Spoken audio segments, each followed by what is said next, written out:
2.12.14 po kristjanskem koledarju 2014, tož direkt, tokratna tema varnost v prometu. Spoštovano občestvo, danes mineva 15. obletnica od prometne nezgode, v kateri sem bil soudeležen.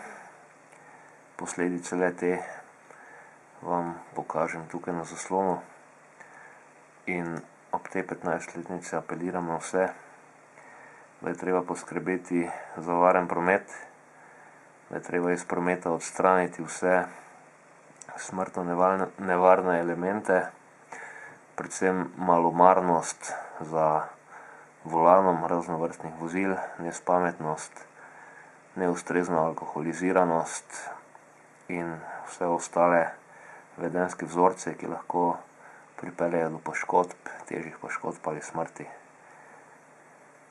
Prometna kultura v Sloveniji ni na nivoju, kjer bi lahko rekli, da je dobra.